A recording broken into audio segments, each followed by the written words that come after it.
Hi, everybody. Welcome to the Apocrypha Apocalypse. I'm Gary Machuda, and we are going to finish our series of videos where we're looking at Rabbi Akiba ben Joseph and his role in establishing the Rabbinic Bible and de facto the Jewish canon. And this is a post-Christian Jewish canon. We've gone through an awful lot of historical data. We've looked at rabbinic writings. We've looked at all sorts of stuff. And hopefully the overview shows that, yeah, if you put all the facts on the table and you want to get a bird's eye view of the data, you can see where the rabbinic canon was most definitely closed in the Christian era, in the second Christian century, long after Christ's resurrection, ascension, long after the apostles sent out into the world, and even after the completion of the New Testament. It's only then that we start seeing this activity under Akiba.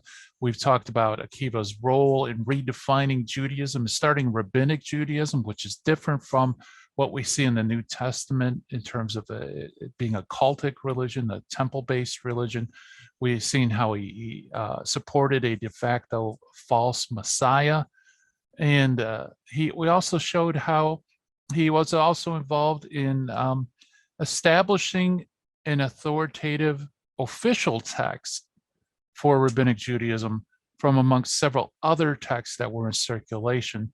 And to some extent, maybe incidentally, maybe on purpose, to counter Christian missionaries. So this is possibly a canon that was adopted in light of anti-Christian sentiments. So in today's episode, I want to look at the aftermath of the second Jewish revolt, known as the Bar Kokhba Revolt. And I think if you look at this chronologically, it explains a lot of the data that we get within Christianity and also some of the Jewish data as well. So it's important to get the chronology correct. And I think that helps explain a lot of the data. So that's what we're going to look at today. So fasten your seatbelts, folks, because the Apocrypha Apocalypse is beginning right now.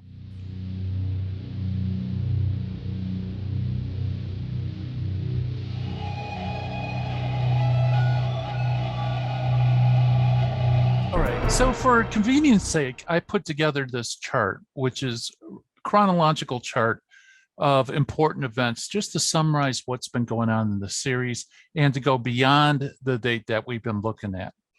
So the chart runs from the earliest data at the top down to the bottom.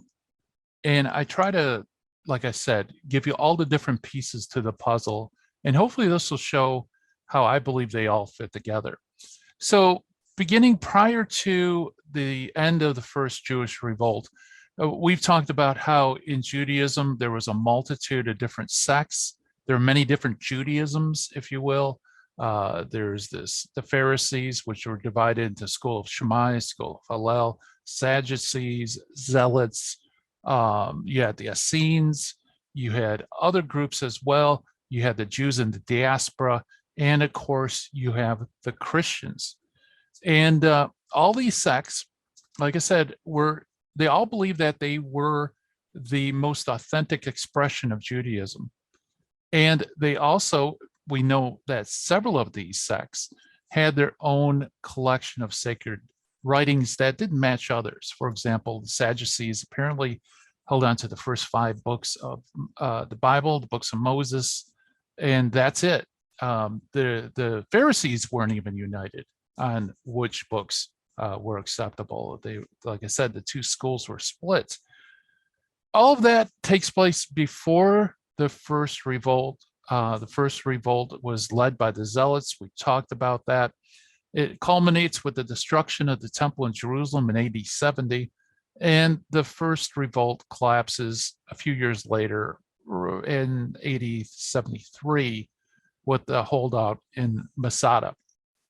Okay, so that first cataclysmic event, okay, the first revolt, radically changes Judaism.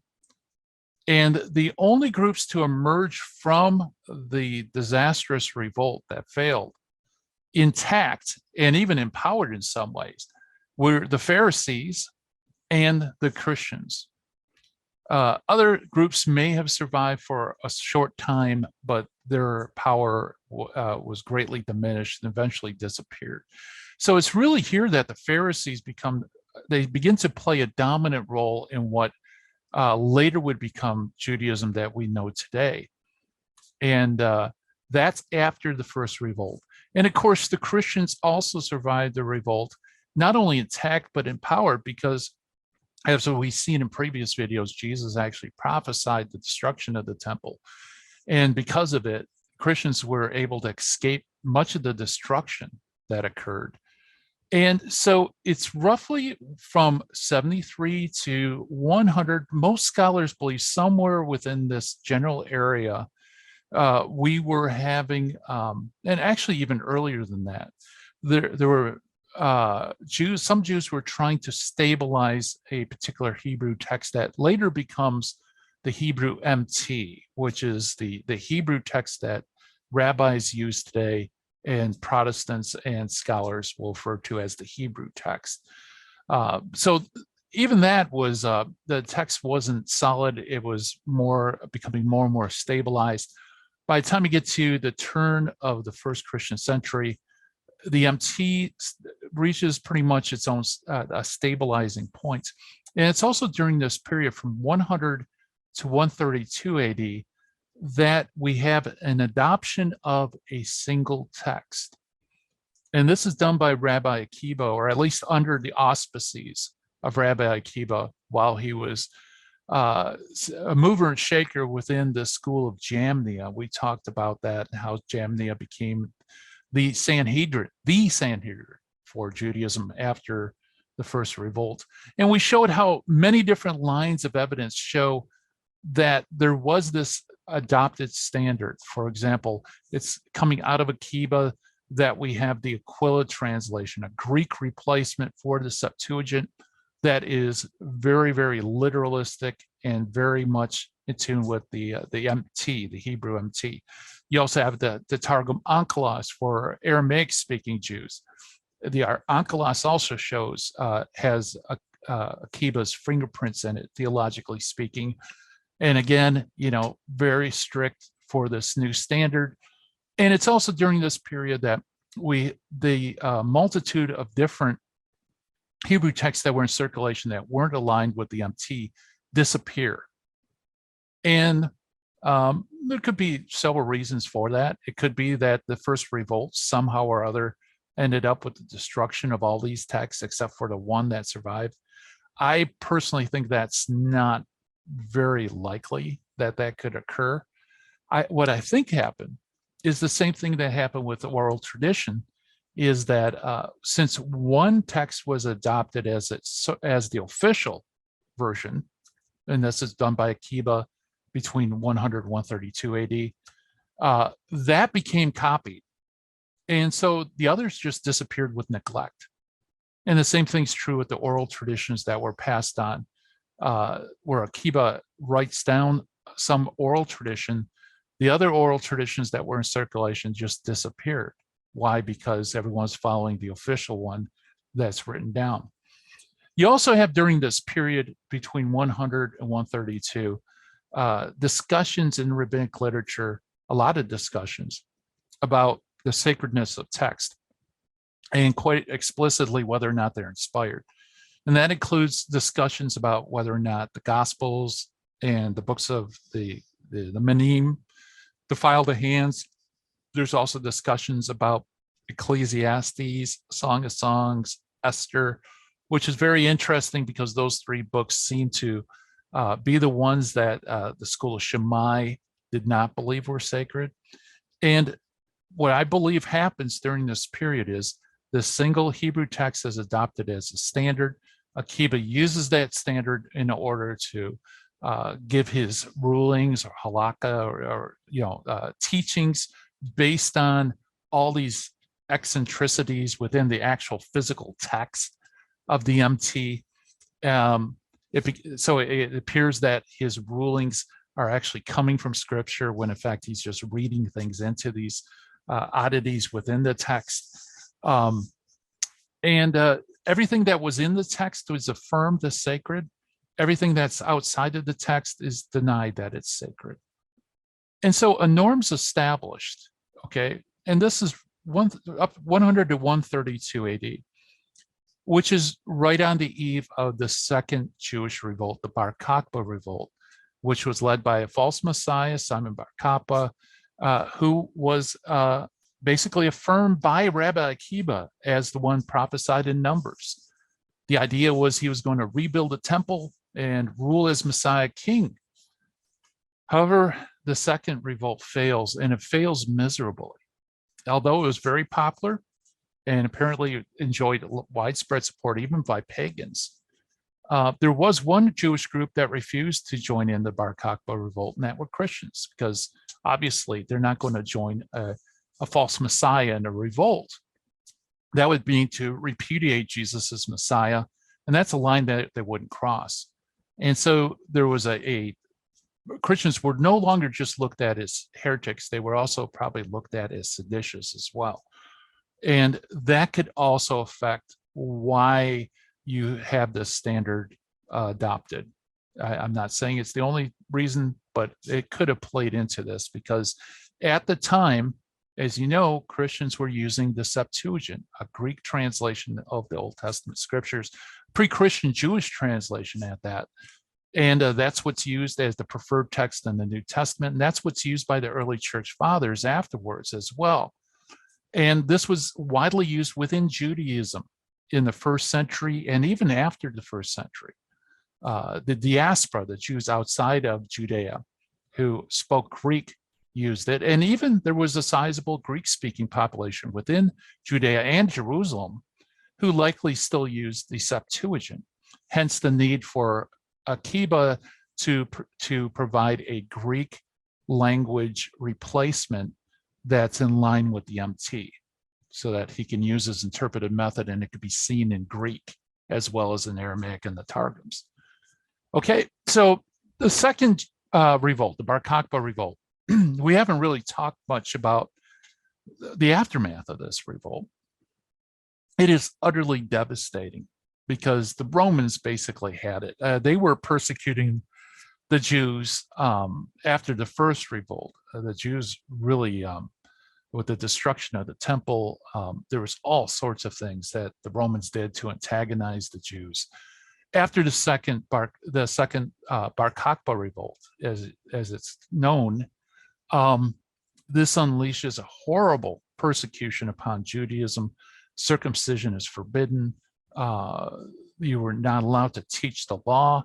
Rabbis who were found teaching the law were wrapped in Torah scrolls and burned. The Jews were expelled from Jerusalem. In fact, they weren't even allowed within eyesight of Jerusalem, so they couldn't mourn the loss of the city. The city is given a new name, a new identity by the Romans. And it's interesting that there's a parallel here, because the list of bishops that we have from Jerusalem at this point suddenly become all Greek names from that point on. So it's kind of reaffirmed in Christian sources as well. So you have the Hadrianic persecution that's unleashed. And really, Judaism is in a fight for its life from 135 to the time of Hadrian's death in 138. This is the time where Akiba is martyred and other rabbis are martyred as well. And Judaism is able to survive, but just barely. There's immense numbers of Jews that were deported, led into slavery. It's just horrible destruction. So the work of that Akiba began before the second revolt was kind of, there wasn't development until almost 139, 140, when this persecution's lifted. Now, that doesn't mean there weren't discussions during this period or things like that, but as you can tell, if you're in the midst of persecution and you're just trying to survive and trying to pass on the Jewish faith, you're not going to spend a lot of time cataloging and putting things in writing. Okay, so there's a period of chaos there. I think this is important because when we start looking at Christian documents after the Bar Kokhba Revolt, specifically after the Hadrianic persecution, after it's lifted, this is when Judaism then begins to collate and take some of the stuff that Kokbha has already started and bring it to fruition. And it's ultimately completed, the Mishnah is completed between 200 to 220 AD. It's usually assigned to Judah the prince. And I have that also here on the chart as well. So you can see 200. Now, between the Hadrianic persecution and the closing of the Mishnah, the encoding of the Mishnah at 200, we have some list and some early church fathers as well that are very important. And if you look at Christian evidence during this period, and I think this is something that nearly all scholars have missed, you have this Jewish persecution. Ultimately, peace is able to be established. Judaism gets on its own footing. The rabbis finally complete what Kokbha had made. And then it starts a process of uniform reception, of basically having all the Jews come on board, because this takes a while to achieve uniformity. In fact, it takes centuries to do so.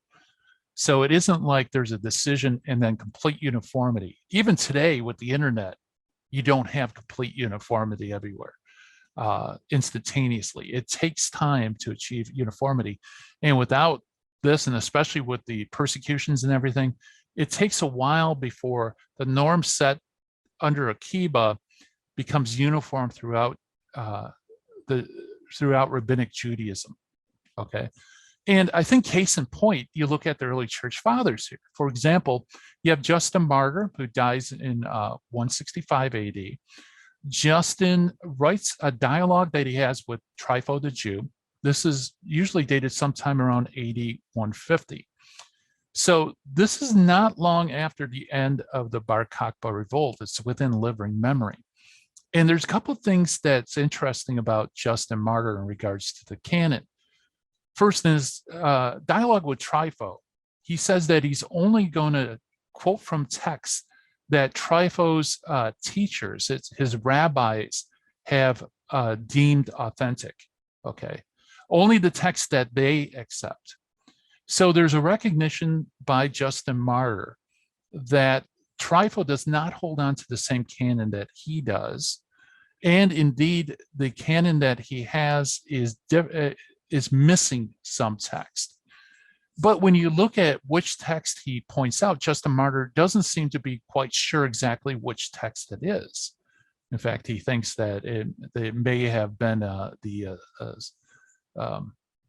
Ascension of Isaiah may have been one of those texts. So he's wrong, because there's no evidence of widespread acceptance of the Ascension of Isaiah amongst the Jews prior to Justin. But he's not sure. He knows there's a change, but he's going to restrict his apologetics to only texts that Trypho's teachers, Trypho's predecessors will accept. Okay. So you have this Christian recognition. There's a change. There's a smaller collection. Books have been left out. Not sure which ones. Okay, at least that's how I read Justin Martyr. And by the way, from Justin onward, you see this repeated claim by Christians that the Jews had removed books from Scripture. And they're almost never certain quite which books. Next, you have Melito Sardis, who writes about 70 AD, 170 AD. This is also interesting too, because if you look at we have a video series on Melito Sardis. What we point out in that video series is that Melito is writing a book called Extracts, which are Old Testament quotations to establish Christian points. Okay. And he begins his book on Extracts with a list of books of the Old Testament.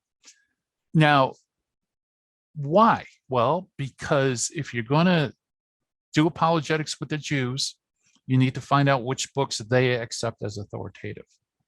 And again, this insinuates that Christians are holding to a different collection than the Jews are. Because after all, Melito is Bishop of Sardis. He should know which texts are being read in Sardis as scripture. And it's inconceivable that he would be ignorant of that fact.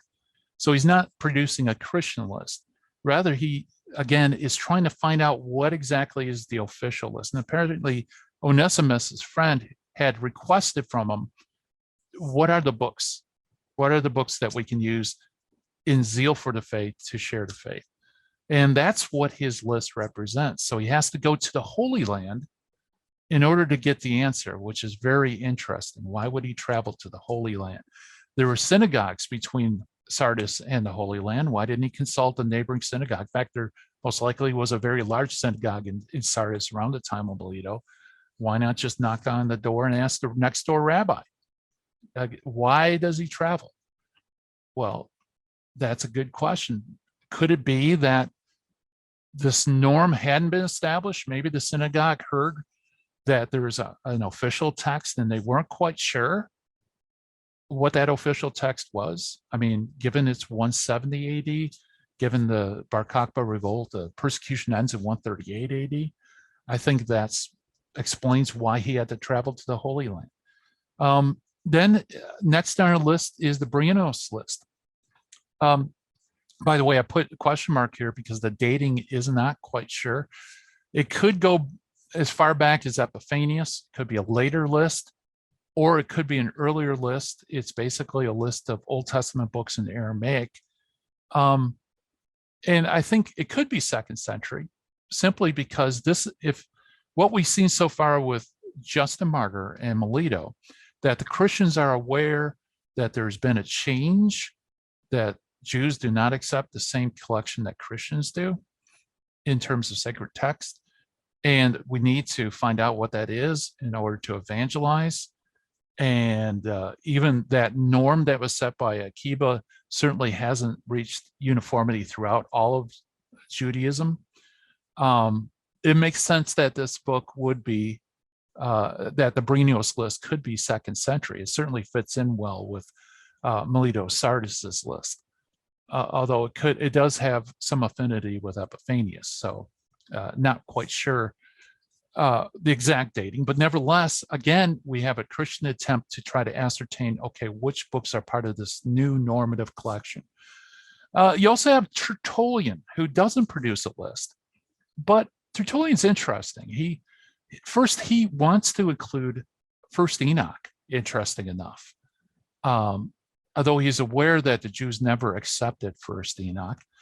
Also, he has a writing against the Jews where he uses Joshua and the Maccabees to make his point about the Sabbath, whether or not it's permanent or there could be exceptions for the Sabbath rest. Seemingly, he thinks the Jews would still accept Maccabees. Just interesting. I don't think it's definitive either way, but still, it's interesting. Okay. Then you have the close of the Mishnah. You have the codification. So that's the first major step towards a uniform reception of the new norm within Rabbinic Judaism.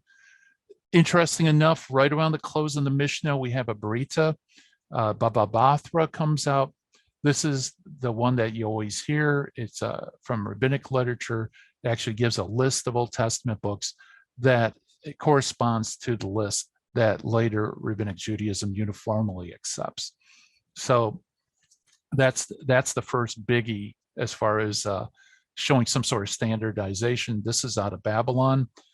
And then you have Origen. Origen tries to reproduce the list of scriptures accepted by the Jews. Again, look at our series on Origen. We go through all his works and we show all the particularities. But the one thing that I want to pull out from Origen, first, Origen also believes that the Jews had altered the canon of scripture, so to speak, that there were books that were rejected. He also doesn't, it's very conjectural as to which books were removed. But in his list of the books accepted by the Jews, it's interesting that although he says it's not reckoned as part of the collection, that he's able to reproduce the Hebrew name for the book of Maccabees, and he seems to associate it with that list. So at least the Jewish communities that Origen was familiar with, apparently they were still copying the book of Maccabees in Hebrew or Aramaic, all the way up to, we're talking 200s AD. That would be very odd if it wasn't a scriptural text. Why would you continue to copy Maccabees in Hebrew, especially if you don't consider it inspired? Then you go to Athanasius. We've done a lot in Athanasius. He does provide a list. Again, he maps it against the Judaism of his day.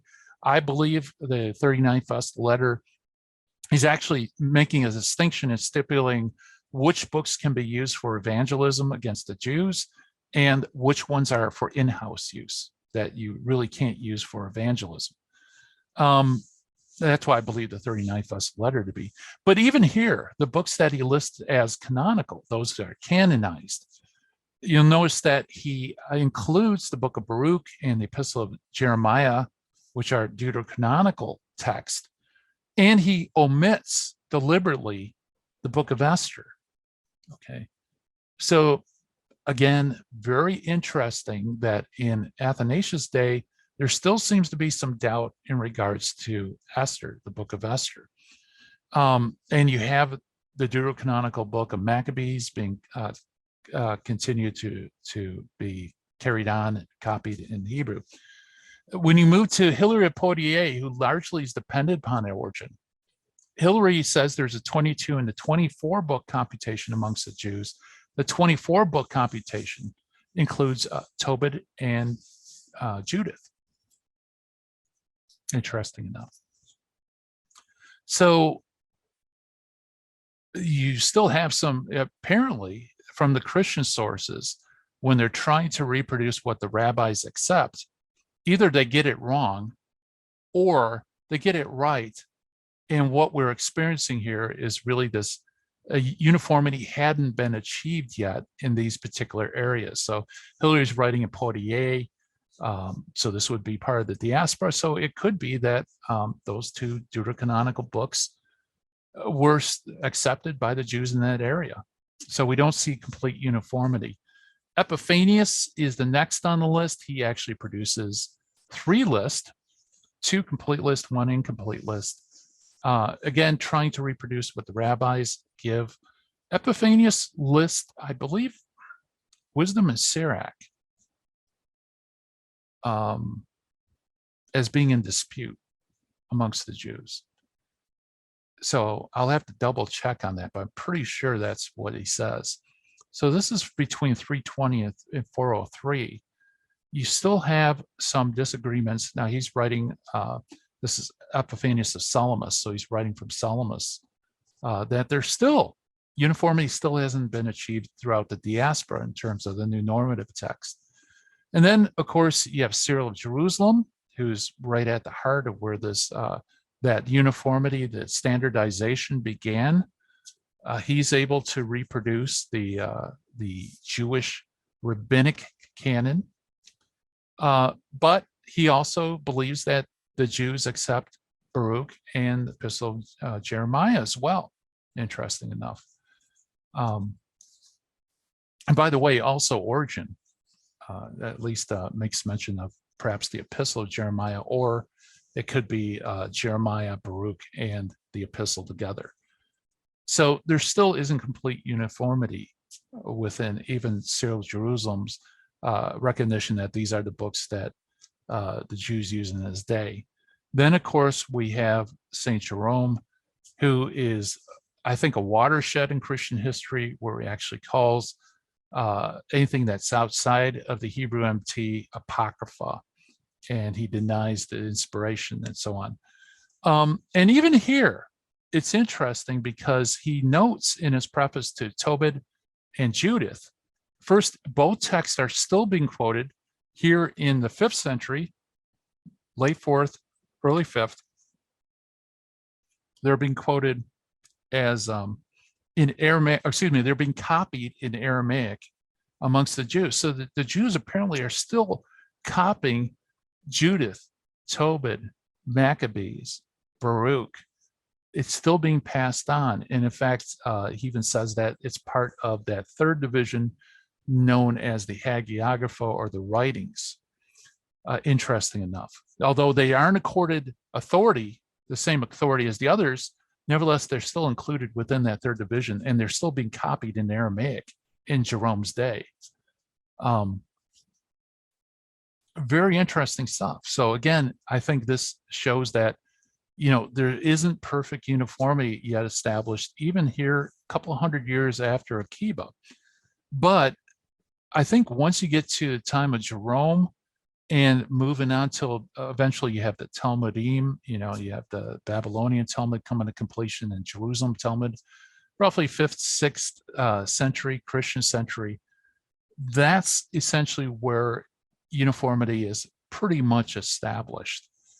And so I think the second Bar Kokhba Revolt explains a lot. And I think that period where a standardized text is adopted, and then you have the aftermath that comes from it, I think it makes sense of the Christian data.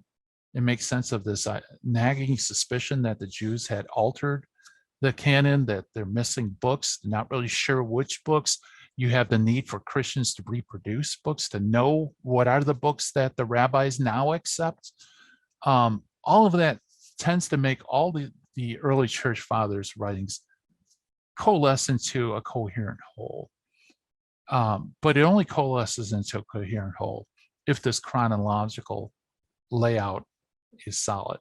And I think it is. I think the explanatory power of it is, I think it's unmatched.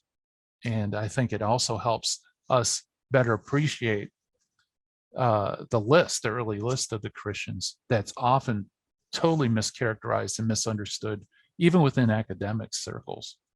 So I hope you enjoyed this video. If you did, please hit like, subscribe if you haven't subscribed, please share it with your friends. And let's grow this channel, folks. And until next time, I'm Gary Machuda. Have a great week. Bye-bye.